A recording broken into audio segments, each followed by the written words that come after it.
तस्वीर सर इस पर आ जाते हैं। ये तस्वीर ये उसको थोड़ा और आसानी से समझाएगी। एक है लॉन्ग रेंज, एक है आपकी मीडियम रेंज, एक है आपकी शॉर्ट रेंज। एक्चुअली ये बहुत अच्छा है, ये आपने जो निकाला ये बहुत ही अच्छा है, क्योंकि जो मिसाइल इवन बैलिस्टिक मिसाइल जो कि एटमॉस्फेयर के बाहर जाती हैं और लौट के आती हैं, उनको ये रेंज ये वाला एंगेज करता है, जिसमें आपका S-400 सुदर्शन चक्र के नाम से जाना है, वो काम में आएगा। जिसमें आपका लॉन्ग रेंज हो गया। लॉन्ग रेंज हो गया, ठीक है। ओके, आगे अब उसके बाद नेक्स्ट लेयर में आते हैं, जो जिसमें और इसमें एक और चीज है, हमारे पास एक ग्रिड है जिसको हम बैलिस्टिक मिसाइल डिफेंस ग्रिड बोलते हैं, वो भी यहाँ एक्टिव होता है इस रेंज पर। बैलिस्टिक मिसाइल डिफेंस BMD, ठीक है।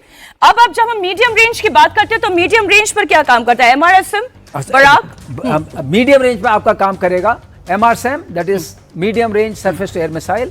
बराक ER वर्जन काम करेगा, आकाश भी काम करेगा, वो भी इसमें आएगा। तो ये हमारे उसमें आकाश नोट करें और MRSAM नोट करें, ये हमारे इंडिजिनस हैं, और ये BMD भी हमारा इंडिजिनस है जी। अब लेकिन अगर हम शॉर्ट रेंज की बात करते हैं, ये जो पोर्शन हम देख रहे हैं, this is our short range. Yes, short range में क्या चीजें? शॉर्ट रेंज में एनीथिंग लेस देन 40 किलोमीटर और 30 kilometre is called short range, जिसमें हम क्वाफ की बात कर रहे हैं। हाँ, और उससे भी जो और भी पास के होते हैं, मैनपैड्स की बात कर रहे हैं, जो और भी नीचे वाले होते हैं 7 to 10 किलोमीटर वाले, वो कहलाते हैं क्लोज इन वेपन सिस्टम के रेंज में आते हैं। तो यहाँ दो चीजें करनी है। शॉर्ट रेंज में हमारा आकाश भी काम करता है जी, जो कि प्राइमरी काम करेगा, हमारे SAM-3 भी काम करते हैं। सर अगली तस्वीर अब जो मैं रख रही हूं, आप दर्शकों को बताएं अब भारत काम कैसे करता है। Sir towards the camera facing जी। अब ये जो हम लगातार बात कर रहे हैं कि ये रेडार पिक करता है, जो हमने पिछली तस्वीर में भी देखा, स्पेस ने रेडार ने पिक किया, ट्रैक किया, वो इंफॉर्मेशन आगे पास ऑन कैसे हुई, वो एक तस्वीर अब मैं ये आपके सामने रख रही हूं। सर ये बताएं कि ये एक कॉमन सैटेलाइट लिखा हुआ दिखाई दे रहा है, ये कम्युनिकेशन सैटेलाइट है, जो जैसे हम सेल फोन इस्तेमाल करते हैं या जो हमारा ट्रांसमिशन होता है, फोन्स होते हैं, जो हमारा न्यूज चैनल भी चल रहा है, कम्युनिकेशन सैटेलाइट है।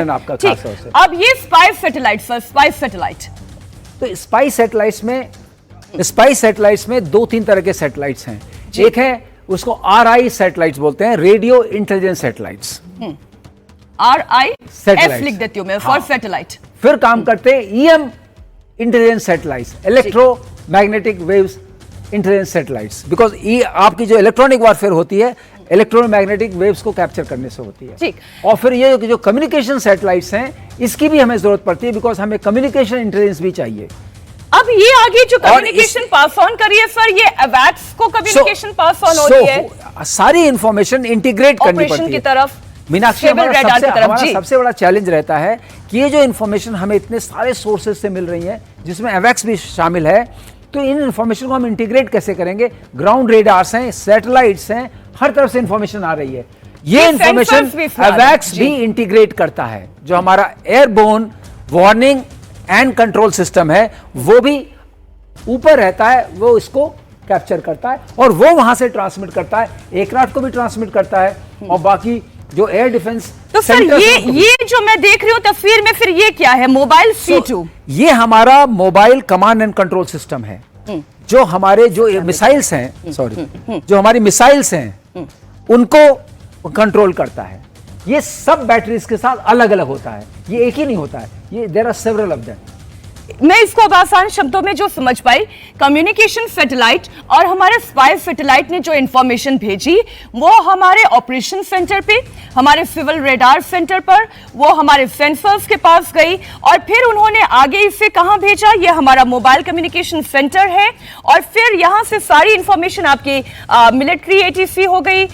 ये जो हम देख रहे हैं, थोड़ा सा करेक्शन करूंगा मीनाक्षी जी, यहां पर ये कमांड एंड कंट्रोल सेंटर्स है, मिलिट्री की भी इंफॉर्मेशन हमारे पास ही आएगी, जो ATC की इंफॉर्मेशन ATC के पास, ये डायरेक्ट कम्युनिकेशन सैटेलाइट से आ जाएगी। हाँ, उनके पास वहां से आएगी, वो हमें इससे दे सकते हैं। बेसिकली होता है कि नर्व टू फायर, ये नर्व सेंटर है जहां हमें कम्युनिकेट किया जा रहा है, और यहां से हम मिसाइल्स के लॉन्च को, ट्रैक को कंट्रोल कर सकते हैं। तो अब इसमें दो चीजें बस समझ लें, इस पूरे नेटवर्क का एक मतलब है कि हम टारगेट को आइडेंटिफाई कर लें, टारगेट को हम एक टैग लगा दें कि ये टारगेट है, और आइडेंटिफाई करके बता दें कि ये टारगेट उस वक्त हवा में फो है, मतलब फ्रेंड है या फो है। जब ये हो जाता है तब एलोकेशन होता है, अलोकेशन होने के बाद जो नियरेस्ट, जो वेपन क्लोजेस्ट है, वो उसको डिस्ट्रॉय कर सकता है।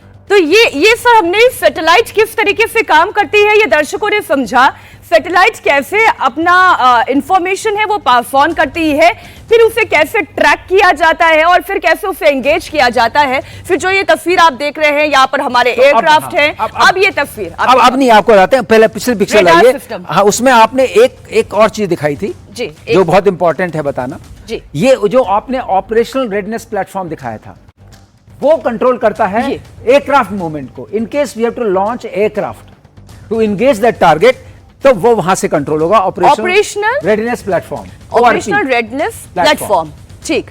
यहां पर हमारे जहाज तैनाती पर रहते हैं, ये जहाज एटीसी इनको गाइड करेगी और ये जाके टारगेट को एंगेज करेंगे अगर हमें ऐसा एंगेजमेंट करना है। मिलिट्री एटीसी के पास सैटेलाइट इंफॉर्मेशन आई, सैटेलाइट इंफॉर्मेशन के फोर्सेस या किसी भी मीडियम से आई, या स्पाई सैटेलाइट, और फिर मिलिट्री एटीसी ओआरपी को बताएगी। देन यहां पर पायलट्स और एयरक्राफ्ट तैयार रहते हैं जो इमीडिएटली टेक ऑफ करने लगते हैं to engage the target in case target has leak through aircraft target है, अगर है, not the missile target, only for aircraft.